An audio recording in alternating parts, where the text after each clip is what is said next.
بسم الله الرحمن الرحيم. السلام عليكم ورحمة الله وبركاته.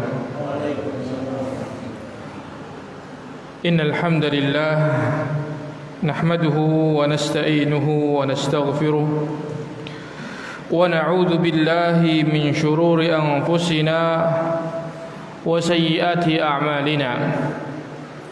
من يهده الله فلا مضل له ومن يضلل فلا هادي له. أشهد أن لا إله إلا الله وحده لا شريك له وأشهد أن محمدا عبده ورسوله. يا أيها الذين آمنوا اتقوا الله حق تقاته ولا تموتن إلا وأنتم مسلمون. يا أيها الناس اتقوا ربكم الذي خلقكم من نفس واحدة وخلق منها زوجها وبث منهما رجالا كثيرا ونساء واتقوا الله الذي تساءلون به والأرحام إن الله كان عليكم رقيبا. يا أيها الذين آمنوا اتقوا الله وقولوا قولا سديدا يصلح لكم أعمالكم ويغفر لكم ذنوبكم ومن يطع الله ورسوله فقد فاز فوزا عظيما. أما بعد فإن خير الحديث كتاب الله وخير الهدي هدي محمد صلى الله عليه وسلم وشر الأمور محدثاتها وكل محدثة بدعة وكل بدعة ضلالة وكل ضلالة في النار. Ma'asyiral muslimin rahimani Allah wa iyyakum.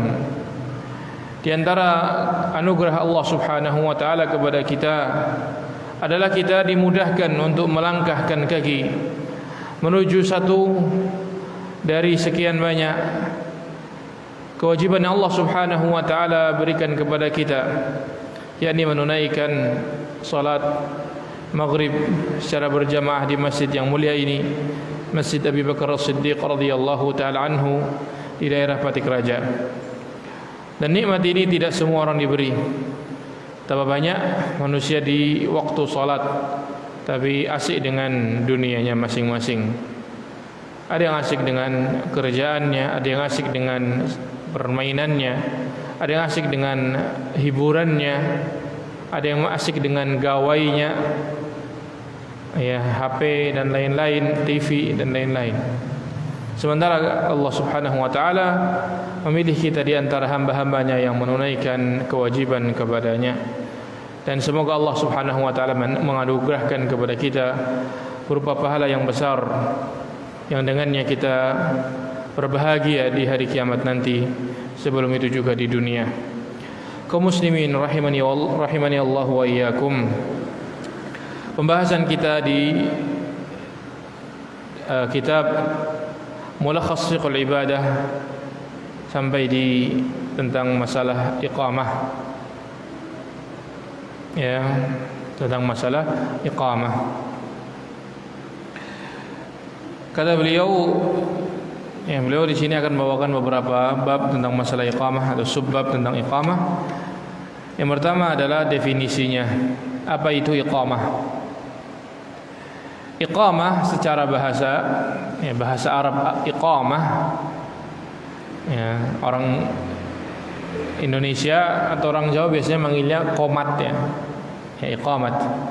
Sebenarnya tidak salah, hanya menghapus hamzah satu di depan, dan membunyikan ta-nya menjadi huruf ta. Sementara kaidah membunyikan ta marbutah dengan ha. Baik. Kalau secara bahasa iqamah adalah masdar, bentuk masdar dari aqama yuqimu. Aqama yuqimu. Ini memiliki beberapa arti dalam bahasa kita, di antaranya adalah tinggal. Misalnya seorang mengatakan aqama bi Patik Raja, seorang tinggal di Patik Raja. Masdarnya iqaman, iqamatan, muqaman dan qamah, qamatan. Jadi ada beberapa masdar. Maknanya adalah tinggal. Ya, ini salah satu maknanya. Makna lain, aqama bermakna menampakkan. Seperti misalnya kita katakan aqamal hakimu syar'allah. Seorang hakim aqama, menegakkan, maksudnya menampakkan syariat Allah. Dan ada juga makna lain. Seorang ketika dikatakan iqamatus shalah, wajib bagi seorang muslim untuk senantiasa iqamatus shalah, artinya senantiasa melaksanakannya. Dan iqamah dalam makna lain juga bermakna memanggil untuk menunaikannya. Seperti seorang ketika melakukan iqamah, aqama lis-shalah, aqama al-muadzinu lis-shalah. Sang muadzin memanggil untuk salat. Ya, memanggil iqamah untuk salat. Ini secara bahasa. Makna dari iqamah kembali kepada asal bahasanya, yakni apa? Di antaranya adalah menegakkan, memanggil, tinggal atau berdiri, mendirikan, menegakkan. Ya, ini satu makna. Tinggal bagaimana konteksnya. Kemudian secara istilah ahli fikih, kata beliau, at-ta'abbudu lillah. Iqamah itu ibadah kepada Allah. Bizikrin makhsus, dengan zikir tertentu. Indal qiyami lis-shalah, ketika menunaikan atau ketika hendak menegakkan salat. Saya ulangi, iqamah adalah at-ta'abbudu lillah, beribadah kepada Allah. Bizikrin makhsus, dengan zikir tertentu. Jadi iqamah ada zikir tertentunya, tidak sembarangan, ya. Tidak dikatakan iqamah orang yang cuma bilang ayo salat berdiri. Ada zikirnya. Dikatakan iqamah kalau zikir tersebut dibaca. Thayyib. Indal qiyam ila shalah, ketika berdiri untuk salat. Ini iqamah. Hukumnya apa? Kalau salat jamaah dan kalau salat sendiri, boleh enggak? Atau apa hukumnya? Kata beliau, al-iqamatu li salatil jamaah fardu kifayah. Iqamah untuk salat berjamaah itu hukumnya fardu kifayah. Berarti di atas sunnah sampai kepada kewajiban. Baik. Apa itu fardu kifayah? Idza qama biha man yakfi saqatat 'anil baqin. Fardu kifayah artinya kalau sudah ada orang yang menegakkannya, melaksanakannya, man yakfi, orang tersebut sudah dikatakan cukup. Saqatat, maka gugur kewajiban tadi dari al-baqin yang lain. Misal di masjid ini Pak Hari iqamah, apakah bapak-bapak yang lain sudah iqamah juga? Satu orang sudah cukup, maka tidak perlu dibarengi oleh yang lain. Baik. Dan ini madhab dari Hanabilah, sebagian Hanafiyah, sebagian Syafi'iyah, dipilih oleh Ibnu Hazm Al-Zahiri, Ibnu Taimiyah, Ibn Baz dan Ibnu Utsaimin rahimahumullah. Ya, mereka memilih pendapat wajibnya, dan wajibnya fardu kifayah salat jamaah untuk diiqamah. Ya, iqamah pada salat jamaah. Baik, apa dalil mereka? Dalil mereka adalah hadis Malik ibn al-Huwairith radhiyallahu anhu. Dalam sebagian riwayatnya, ya, Malik bin Huwairith ini sahabat yang berangkat dari kampung Badui menuju Madinah bersama teman-temannya yang muda-muda untuk belajar Islam. Ya. Kemudian setelah beberapa lama tinggal, Rasulullah sallallahu alaihi wasallam melihat pada diri mereka mulai kangen sama keluarga. Maka kemudian beliau bertanya, siapa yang kalian tinggal di rumah? Mereka kemudian akrab dengan Rasulullah SAW, menyebutkan fulana, istri, anak, adik, gitu, bapak, ibu, kondisi yang begini-begini. Akhirnya Rasulullah SAW memberikan bimbingan. Dan bimbingan tersebut menjadi bimbingan bagi kita semua tentang masalah salat dan lain sebagainya. Di antara bimbingan beliau, idza hadaratis salatu fa'adzina wa aqima wal ya'ummakuma akbarukuma.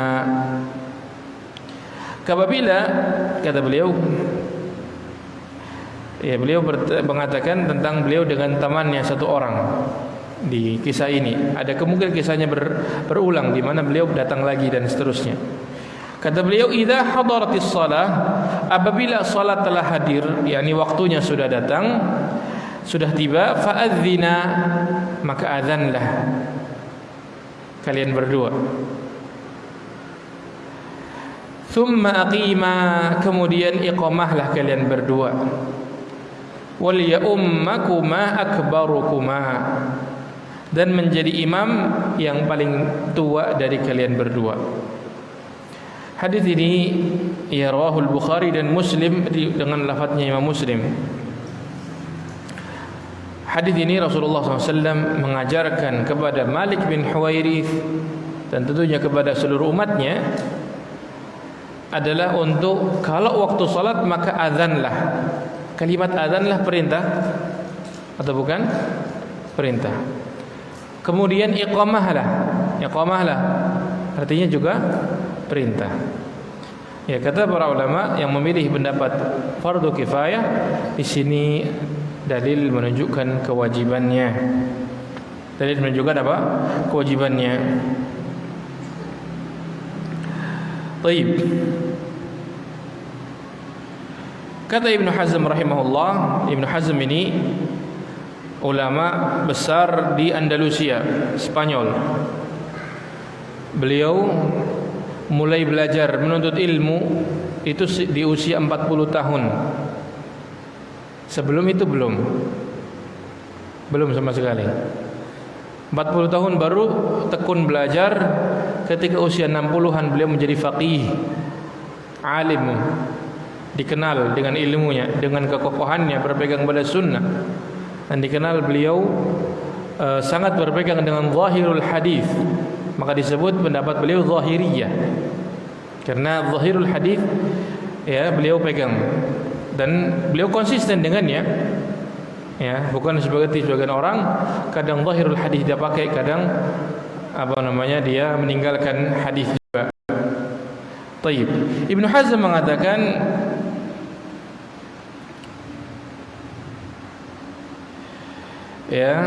dengan kalimat yang kata beliau, wala tujzi'us salatu faridatin fi jama'ati itsnaini fasa'idan illa bi adzanin wa iqamah.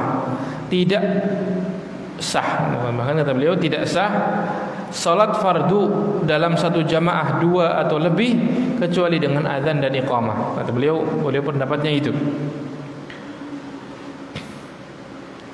Kemudian beliau membawakan dalil. Setelah itu beliau mengomentari dalil yang beliau bawakan. Fa sahha bi hadainil khabaraini wujubul adzani wala budda. Maka sahihlah dengan dalil yang datang tadi wajibnya azan dan harus untuk azan. Wa annahu la yakunu illa ba'da huduris salati fi waqtiha. Dan azan tidak ditunaikan kecuali setelah masuk waktu salat. Umuman likulli salat, umum untuk setiap waktu salat. Wa dakhalatil iqamatu fi hadzal amr, dan al-iqamah masuk di dalam perintah ini. Baik. Ini dalil yang pertama adalah hadis tadi Walid bin Huwairits, "Tsumma aqima." Kemudian iqamahlah kalian berdua. Kemudian dalil lain adalah bahwa Nabi SAW senantiasa menunaikan salat dimulai dengan iqamah saat al-hadari was safar, sedang bepergian maupun sedang di dalam negeri. Tidak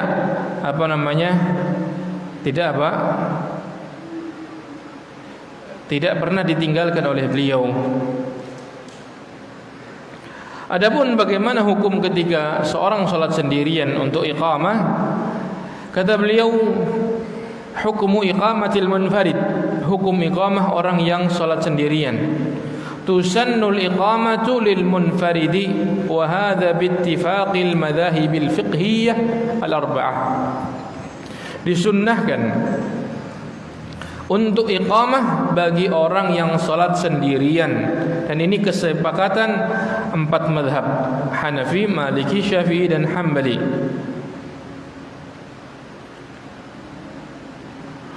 Baik.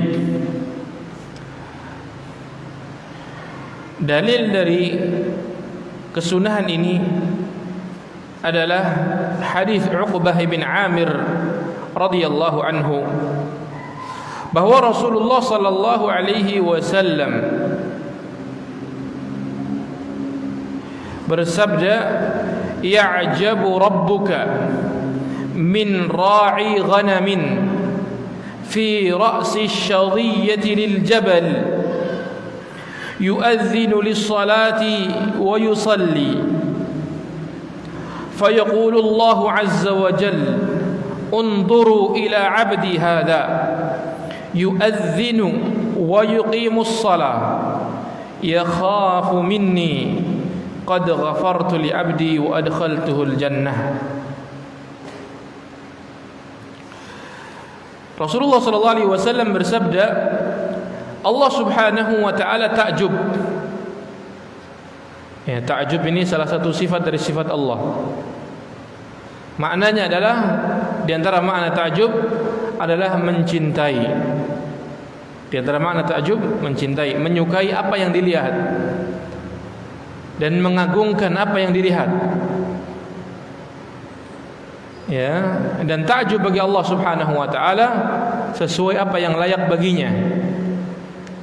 Ya, dan disucikan dari apa yang tidak layak.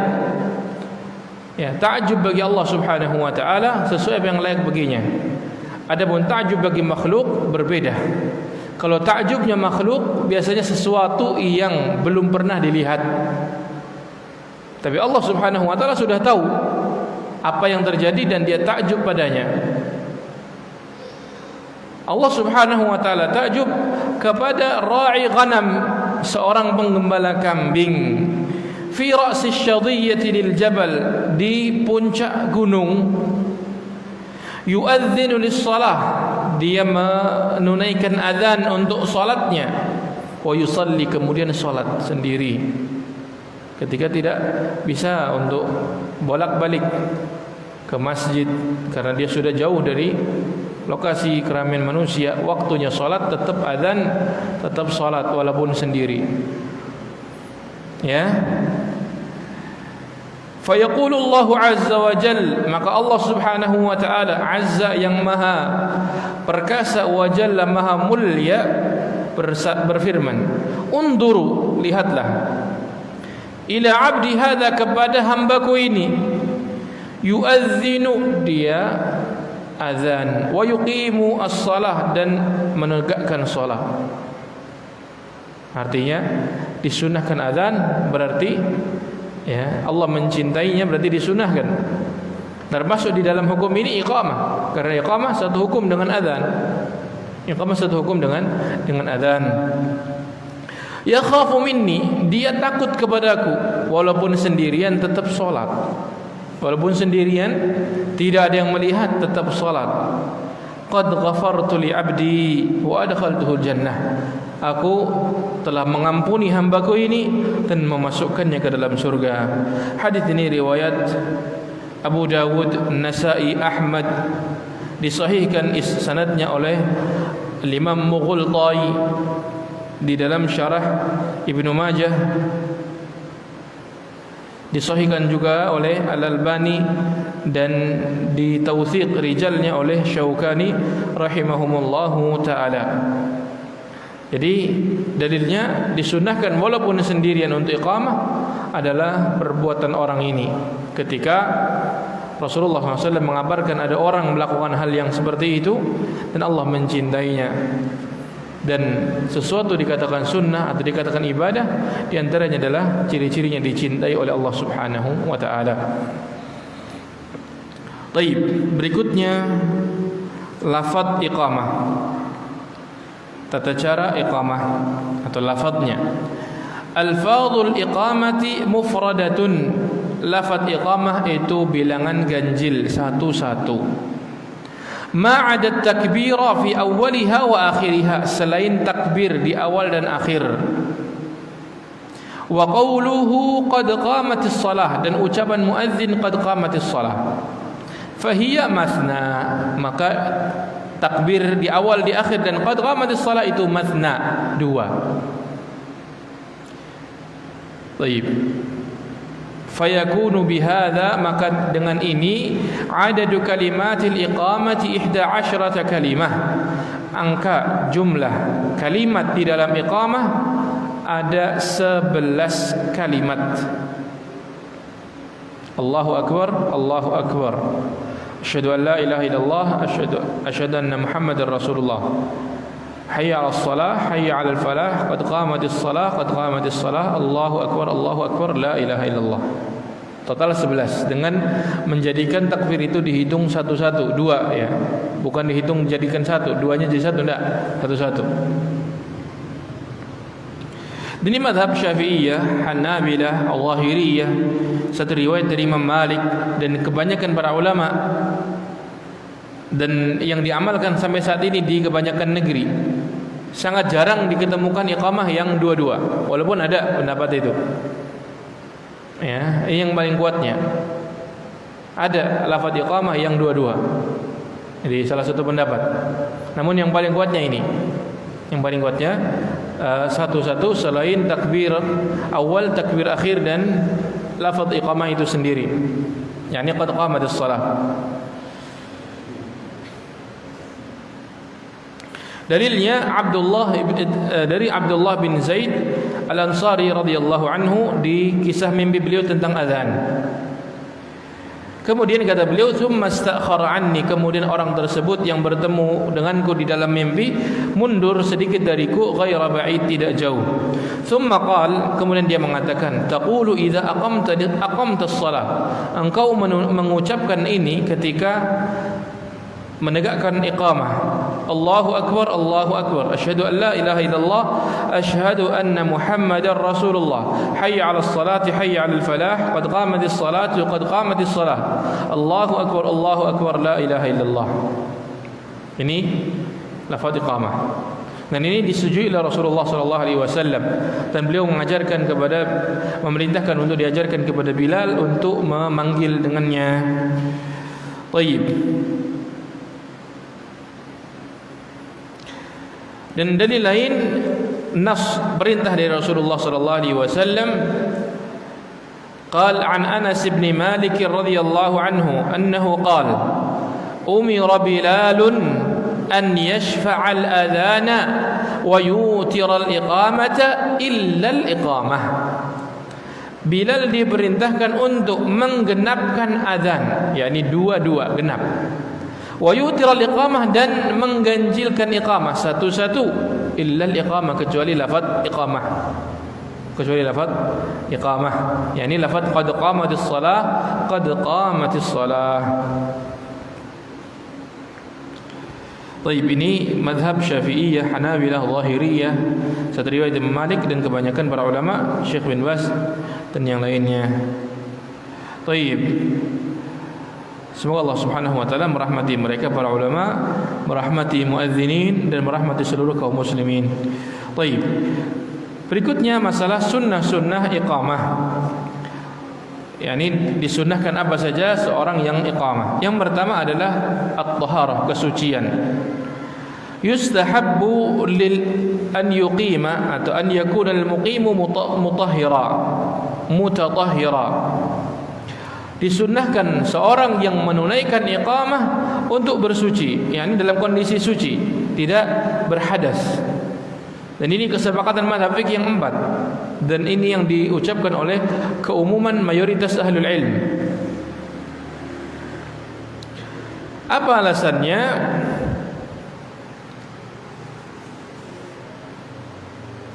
Alasannya adalah kalau seorang tidak bersuci ketika iqamah, maka antara iqamahnya dengan salat ada jeda, yakni jeda wudu, jeda bersuci. Boleh memang, nanti ada pembahasannya, tetapi asalnya iqamah ditunaikan ketika seorang mendekati salat dan hampir ditunaikan, sudah dekat. Yang kedua adalah iqamah ini zikir, dan tentunya zikir sunnah yang paling utamanya adalah seorang dalam kondisi suci. Taib.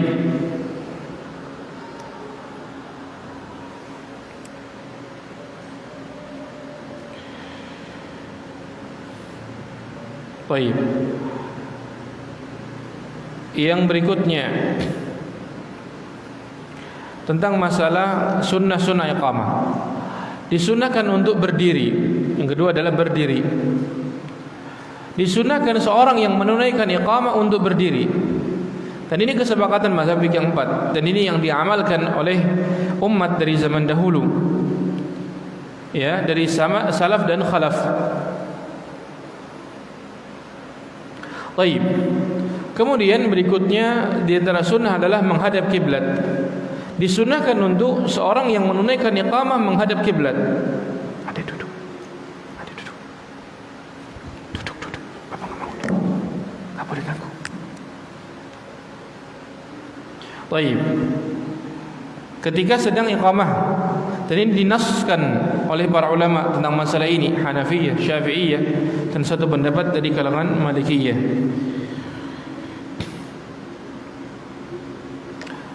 Dalilnya adalah Bilal radhiyallahu anhu, beliau ketika azan dan iqamah menghadap ke kiblat. Ya. Ini dalil beliau, karena berarti diiqrar oleh Rasulullah sallallahu alaihi wasallam, ditetapkan hal tersebut, tidak diingkari.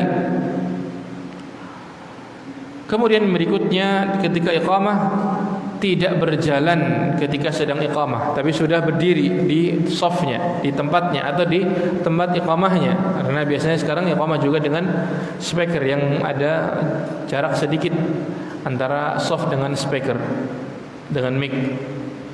Ya. Dan ini tidak mengapa. Tidak mengapa. Tapi ketika sedang iqamah dia tegak. Ya. Tidak berjalan-jalan.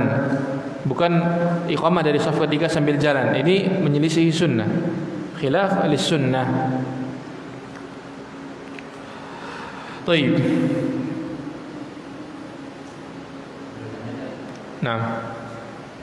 Kalau misalkan ada di iqamah pada saat di masjid yang lain sudah ada, ini belum ada. Setelah sekian belum ada orang.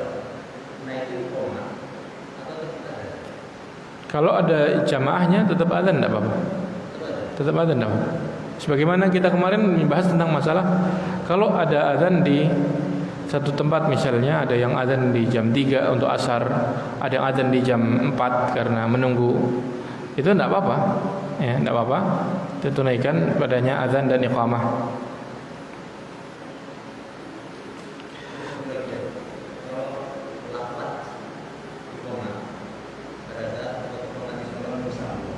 Tidak apa-apa. Ya kan qad qamatis salatu. Salatu karena dia fa'il. Karena dia fa'il maka dia di dhammah. Qad qamatis salatu, qad qamatis salah. Baik. Barakallahu fikum. Jazakumullah khairan. Di antara sunnah tentang iqamah lagi yang kelima adalah Yang menunaikan iqamah adalah muadzin yang azan tadi.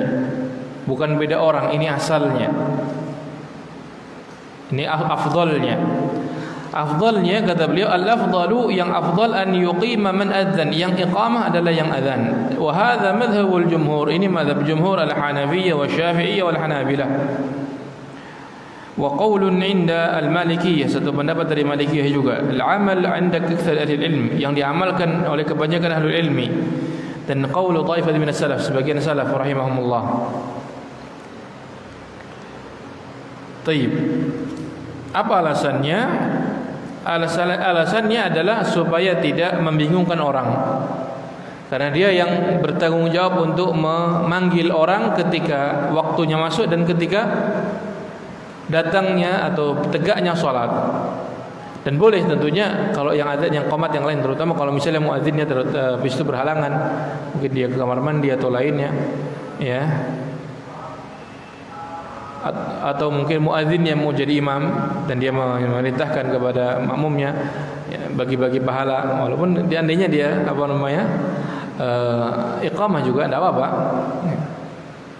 Yang menyedihkan itu kalau di sebagian musola di kampung-kampung itu muadzin sekaligus muqim sekaligus imam dan makmum.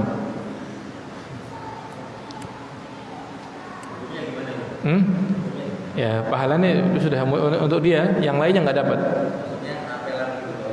Ya, tidak apa-apa. Jadi dia yang berusaha menegakkan. Dan dengan itu ada satu keutamaan. Di antaranya tadi masuk kepada hadis Allah Subhanahu wa taala takjub kepada orang tersebut. Yang kedua, menjadikan negeri tersebut tetap dihukumi negeri muslim. Tidak diserang oleh Rasulullah SAW sebagaimana dalam hadis Al-Igharah kemarin. Di mana Rasulullah SAW ketika mau menyerang satu kaum, ditunggu waktu salat, waktu subuh. Kalau ada azan, walaupun satu orang, satu suara, beliau nggak jadi. Menunjukkan bahwa di sini ada muslim. Ya, ini satu keutamaan. Taib. Menunjukkan di sini ada seorang muslim. Ternyata disebutkan setelah itu siangnya ketahui ternyata yang adzan penggembala kambing. Artinya walaupun itu satu orang, tapi menjadikan negeri tersebut selamat darahnya, selamat daerahnya, tidak ditumpahkan oleh Rasulullah SAW, menunjukkan bahwa negeri tersebut muslim yang tegak padanya syariat Allah Subhanahu wa taala. Dan ini juga ada keluar dari pembahasan sedikit betapa salahnya orang-orang yang melakukan bom bunuh diri. Karena apa? Dia tidak melihat kepada hadis-hadis seperti ini. Taunya dia mau menegakkan syariat Allah padahal ternyata menyelisihinya. Betapa salahnya bom bunuh diri tersebut.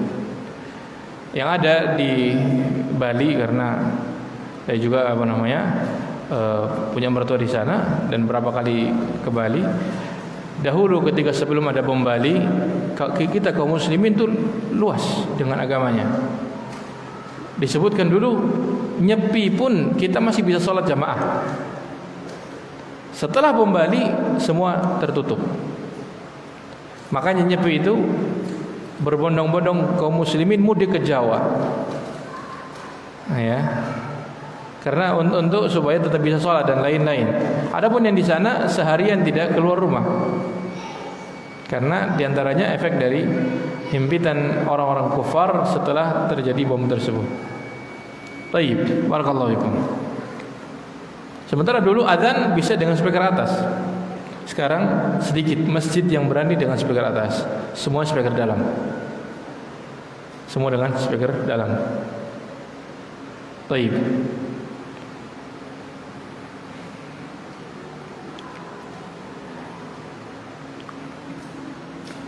Kemudian berikutnya di antara sunnah iqamah adalah al-hadr. Al-hadr itu dibaca cepat, tidak Allahu akbar berhenti. Asyhadu an la ilaha illallah berhenti. Asyhadu anna Muhammadar Rasulullah berhenti. Tidak, karena iqamah tidak diperintahkan untuk dijawab. Tapi dia dicepatkan. Ya, dipercepat. Allahu akbar, Allahu akbar, asyhadu an la ilaha illallah, asyhadu anna Muhammadar Rasulullah, dibaca cepat. Lain dengan azan di mana dibaca dengan satu persatu. Karena azan itu untuk memberitahu orang yang belum hadir, sehingga perlu untuk tathbit, ditetapkan, dikokohkan panggilan tersebut, agak dipelankan supaya bisa dijawab dan diketahui bahwa itu adalah azan. Adapun iqamah untuk beritahu yang sudah hadir bahwa salat ditegakkan. Berikutnya di antara disunahkan hal tentang azan dan iqamah, disunahkan untuk memisah antara azan dan iqamah. Dan ini kesepakatan mazhab fikih yang 4. Tidak azan langsung qomat. Ini menyelisihi yang lebih afdal, walaupun boleh. Walaupun apa? Boleh. Misalnya seorang di rumah, dia masbuk. Azan langsung qomat, langsung salat bersama keluarganya, tidak apa-apa. Atau di masjid ini, misalnya kita taklim diperpanjang, kemudian azan langsung qomat karena sudah siap semua. Ini juga tidak apa-apa, tapi keluar dari sunnah. Apa dalilnya bahwa ini disyariatkan untuk memisah? Ya, dan tentunya pisah tidak terlalu lama. Kata Rasulullah SAW dari hadis Abdullah ibn Mughaffal radhiyallahu anhu, beliau mengatakan Rasulullah SAW bersabda, "Baina kulli adzanaini salah." Di antara setiap dua azan, ini azan dan iqamah, ada salat. Baina kulli adzanaini salah. Di antara setiap azan dan iqamah, di sela-selanya ada salat. Baina kulli adzanaini salah. 3 kali beliau katakan. Di antara azan dan iqamah ada salat. Ya, liman syaa, kata beliau di akhirnya, siapa yang mau. Artinya salatnya sunnah, bukan wajib. Bukan wajib.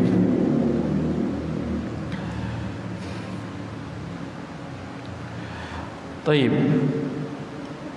Untuk salat maghrib disegerakan, tidak terlalu panjang pemisah di antara keduanya, antara azan dan iqamah. Dan ini ittifaq madzhab fikih 4, Hanafi, Maliki, Syafi'i dan Hambali.